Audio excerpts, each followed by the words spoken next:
Most importantly, the garden is a way that they help stretch the family's food budget.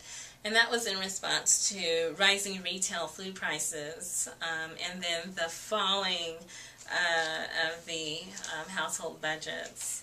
So weather and food prices, actually weather and fuel prices are factors that can cause food prices to rise. Increases in meat prices are primarily due to rising grain prices. And a lot of that has been influenced by the growth of the ethanol industry, although there is some debate about that from both sides of the issue.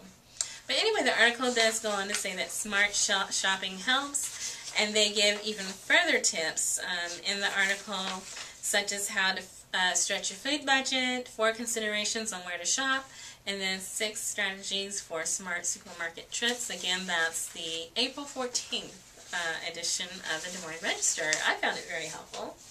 You see South Union Bakery and Baked Goods, Iowa Coffee Company, roasters of fresh coffee,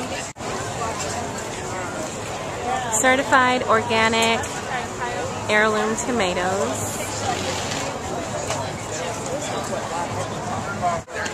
you have healthy beef snacks from the Timber Ridge Cattle Company, and on the other side of the sign it says they're flax-fed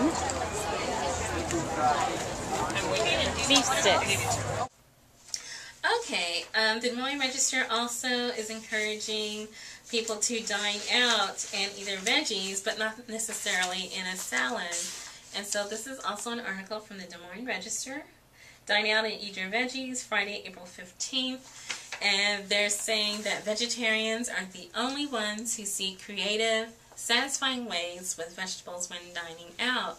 Flexitarians and other meat eaters also crave the variety of colors, flavors, and textures they bring to the plate, not to mention the nutrients that go along with them. And so they name some restaurants where you can get a good vegetarian dish. They say Trostel's Dish, Z-Mark's Noodle Cafe, Alba, Adong, Taste of Thai, Cool Basil. Quite a lot of these are Asian restaurants, and then they finish with Gateway Cafe. And so that's also near the downtown area. But it's good. I'm glad to see that not only our major paper of record here in the Des Moines area is promoting green issues in terms of energy, or at least discussing them, if not promoting them, but also just providing that information to the general public, alternatives. Very important. Sweet potatoes, garlic, onions, yellow onions, red onions, tomatoes, jalapenos, potatoes, banana peppers, cucumbers, bell pepper, cantaloupe, and watermelon. This little lady here can we help?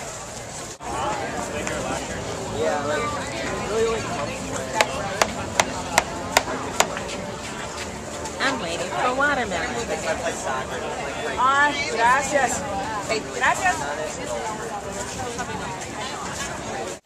And I say that because we're going to come to the disturbing portion of our food policy here in the Des Moines area. First article I'll start with on that is a guest opinion by Cloris Leachman, who's a Des Moines native. And she says why animals should be shot with cameras. She's born here, so she's from the Midwest, but she's very disappointed to hear about a bill currently in Iowa's legislature that gives the impression that Iowa has something to be ashamed of, a dirty secret to hide. House File 589 would make it illegal to photograph farmed animals without first getting permission from the farmer. What are they trying to hide? What they are trying to hide are the routine violations of state and federal anti-cruelty laws that have been documented in Iowa and across the country. In 2008, my friends at PETA went undercover at a Greene County factory farm that supplied pigs to Hormel. The group found that the workers were beating pigs with metal rods sexually abusing them with canes, jabbing clothespins into their eyes, and more.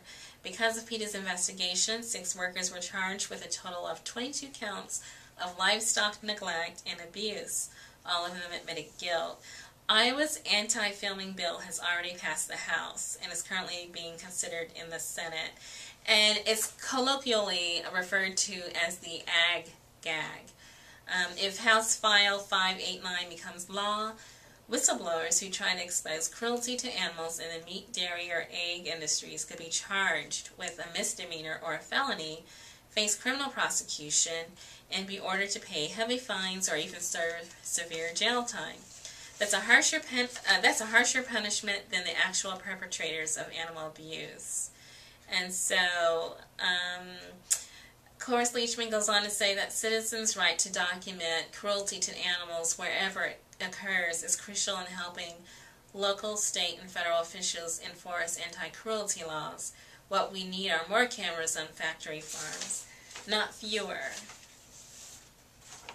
So we go on, and KCCI.com also had an article where it's PETA urging Iowa not to pass the hidden camera bill, or again, ag-gag, depending on how you want to call it. The senior vice president of PETA was in Des Moines to speak out against the bill making its way through the Iowa legislature. President Dan Matthews voices opposition to the bill that would make it illegal for people to obtain jobs in Iowa farms in order to videotape alleged animal abuse. He showed undercover video taken at an Iowa pig farm that he said showed graphic images of abuse. Proponents for the bill said a lot of the hidden camera footage that activists use is out of context and often staged. They said that the videos discredit the Iowa farm industry. Matthews said without the videos, more animals would be abused. The undercover video bill has passed the Iowa House and is now in the Senate. So the opinions on that just keep coming. People are not indifferent when it comes to food. Downtown Farmers Market vendor, Dancing Lady Gardens. Know your vendor.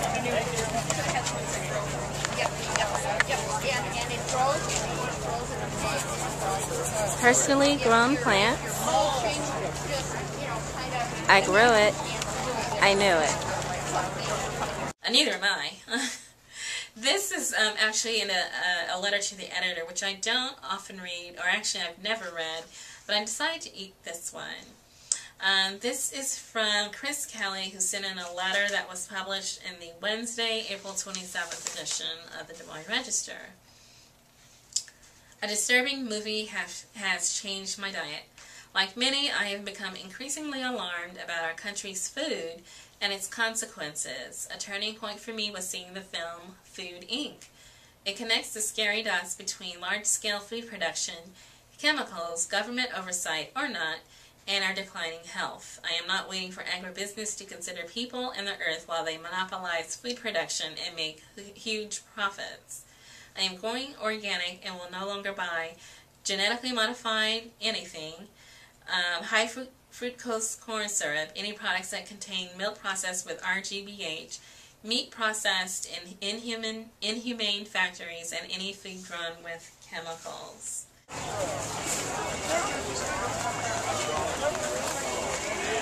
Hickory Hills Organic Farms, pasteurized pork, grass-fed beef, pastured poultry. Practical Farmers of America, certified organic pastured poultry. So, that's pretty disturbing, but then also what I'm reflecting on in terms of the animal abuse that's been alleged and talked about by several parties, that some people are also missing the point that there's also human abuse going on at these factory farms as well, and that's something that maybe the hidden cameras have been picking up too. But let's read on. I did attend the filming, or the screening actually, of a film called abuse the Postville Raid.